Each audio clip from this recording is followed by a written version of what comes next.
3 کاروبار تباہ ہونے جا رہے ہیں. میں آپ کے سامنے ہاتھ جوڑ کے آپ سے درخواست کرتا ہوں, خدارا موجودہ حالات میں 3 کاروباروں میں انویسٹمنٹ نہ کیجیے گا ورنہ ذلیل و رسوا ہو جائیں گے. یہ 3 کاروبار کون سے ہیں؟ جڑے رہیے میری اس ویڈیو کے آخر تک. اسٹیٹ بینک کے اعداد و شمار کے مطابق اور مرکزی بینک کے اعداد و شمار سے یہ ظاہر ہوتا ہے کہ غیر ملکی سرمایہ کاری کا جو آؤٹ فلو ہے وہ منافع ہے. وہ رواں سال کے ابتدائی 9 مہینوں میں پچھلے سال کی مالیت کے 5ویں حصے پر آ چکا ہے. یعنی سرمایہ کاروں کا منافع مثال کے طور پہ جو پہلے 50 روپے تھا اب وہ 10 روپے پہ آ چکا ہے. اس قدر معاشی بحران کا شکار ہو چکا ہے میرا ملک پاکستان. رواں سال 3 طرح کے کاروبار کرنے والے یا سرمایہ کار جو ہیں وہ ڈوب جائیں گے یا ڈوب چکے ہیں, باقی سب نارمل رہے گا. یہ اسٹیٹ بینک کی رپورٹ ہے. اسٹیٹ بینک کے مطابق سرمایہ کار اور اس سے منسلک کاروبار ڈوب جائیں گے. اب وہ 3 کاروبار کون سے ہیں؟ سب سے پہلے آتا ہے real estate files. Real estate ایک ایسا کاروبار ہے پاکستان کا جس کے فائلز مارکیٹ میں بے تحاشا پیسہ لوگوں نے انویسٹ کر لیا ہے. بے شمار انویسٹمنٹ کی جو اپرچونٹیز ہونے کی وجہ سے 2022 میں لوگوں نے بے تحاشا پیسہ اس میں انویسٹ کر دیا ہے. 2021 اور 2022 تک 2 کھرب کا نقصان ہوا ہے دوستو. چھوٹے چھوٹے سرمایہ کاروں کے پیسے ملا کے, کیونکہ مہنگائی بہت کر دی ہے حکومت نے. جو سوسائٹی کے مالکان ہیں وہ بہت پاورفل ہوتے ہیں, ان کے مافیا ہوتے ہیں, پارلیمنٹ ان کے کنیکشن ہوتے ہیں پارلیمنٹ میں.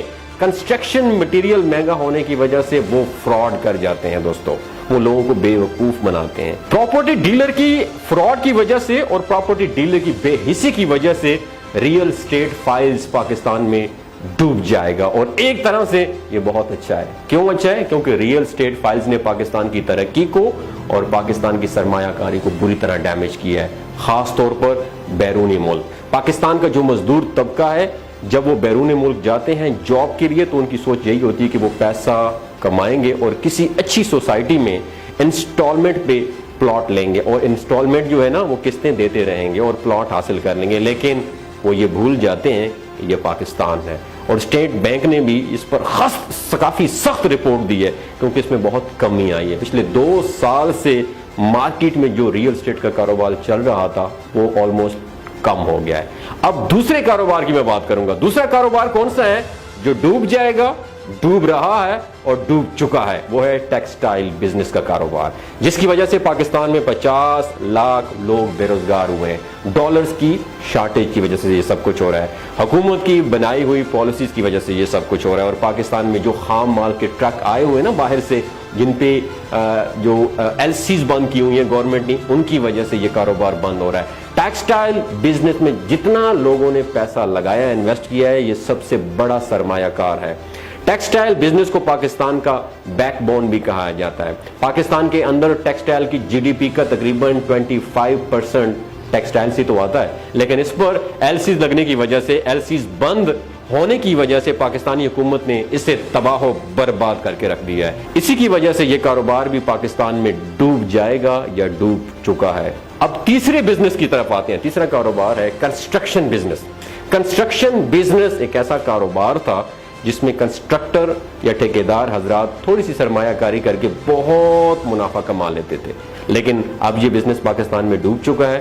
جو بڑے بڑے بزنسز ہیں, کنسٹرکشن کمپنیوں کے ڈیلر ہیں, وہ اب پاکستان میں کام کرنا نہیں چاہتے. یہ ایک ان ایفیشنٹ مارکیٹ ہے اور ان ایفیشنٹ مارکیٹ میں کنسٹرکشن کا کام ڈوب چکا ہے. اب اگر آپ بات کریں گے کنسٹرکشن تو ہو رہی ہے, تو اگر اوور آل رپورٹ تیار کریں اور پورے پاکستان کی بات کریں تو کنسٹرکشن کا کام تقریباً رک چکا ہے. اب 5 مرلے کا گھر بنانے کے لوگوں کے پاس پلاٹ تو ہیں, لیکن گھر بنانے کے لیے ان کے پاس پیسے نہیں ہیں. پرچیزنگ پاور کم ہو چکی ہے, قوت خرید کم ہو چکی ہے.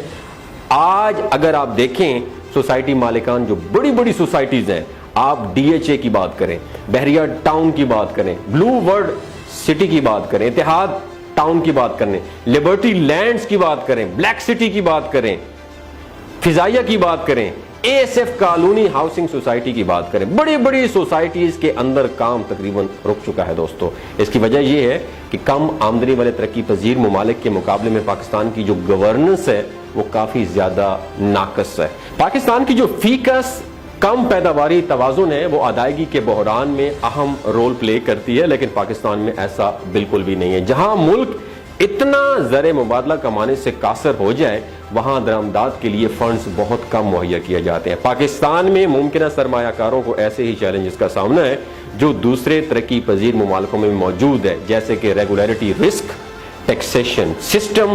پاکستان میں بہت زیادہ ٹیکسز لگ گئے۔ پاکستان کے پبلک سیکٹر کی جو فیصلہ سازی ہے اس میں بہت زیادہ کرپشن ہے، اور پاکستان ایک ممنوع اور چیلنجنگ مارکیٹ بن چکا ہے جس میں مواقع اور مینٹیننس بہت کم ہے۔ اسٹیٹ بینک آف پاکستان نے رپورٹ کیا ہے کہ جولائی سے مارچ تک پاکستان سے out flow 13 crore 30 lakh dollar رہا ہے، جس میں ایک سال قبل 1 ارب 27 کروڑ ڈالر کے مقابلے میں 81% یا 1 ارب 3 کروڑ 40 لاکھ ڈالر کی کمی آئی ہے۔ پاکستان IMF کے پاس صرف اور صرف 1.5 ارب ڈالر کے لیے جا رہا ہے، لیکن پاکستان کی حکومت اپنی ناقص کارکردگی کی وجہ سے 1 ارب 3 کروڑ 40 لاکھ ڈالر کا نقصان کر رہی ہے سالانہ، کیونکہ زر مبادلہ کے بہت کم ذخائر حکومت کے لیے درد سر بنے ہوئے ہیں۔ اور پاکستان کے مالیاتی اداروں کا کہنا ہے کہ پاکستان سے باہر کے ذخائر کو بچانے کے لیے جان بوجھ کر پاکستان کا آؤٹ فلو کم کیا جا رہا ہے۔ اب آپ دیکھیں کہ پاکستان کے خطے میں براہ راست غیر ملکی سرمایہ کاروں کی سب سے کم شرح پاکستان کی ہے، اور گزشتہ 3 برس سے پاکستان میں رقم کی آمد بہت کم رہی ہے، کیونکہ اوورسیز لوگ ڈالرز میں زیادہ انویسٹ کر رہے ہیں، جو کہ مالی سال 2019-20 میں 2 ارب 60 کروڑ ڈالرز اور 2022 میں 1 ارب 90 کروڑ ڈالر تک کم ہوا۔ پاکستان میں ان کاروبار کے جتنے بھی بزنس مینز ہیں، کاروباری حضرات ہیں، ان کی رپورٹ سے پتہ چلتا ہے کہ آگے جا کر یہ کاروبار ڈوبنے والے ہیں۔ اگر آپ یہ کاروبار کرنا چاہتے ہیں تو تھوڑا سا انتظار کریں۔ اگر آپ واقعی میں جو ریئل اسٹیٹ کا بزنس کر رہے ہیں، ٹیکسٹائل بزنس کر رہے ہیں یا کنسٹرکشن کا کاروبار شروع کرنا چاہتے ہیں تو یہ صحیح وقت نہیں ہے۔ اس وقت آپ کو سراسر نقصان ہوگا۔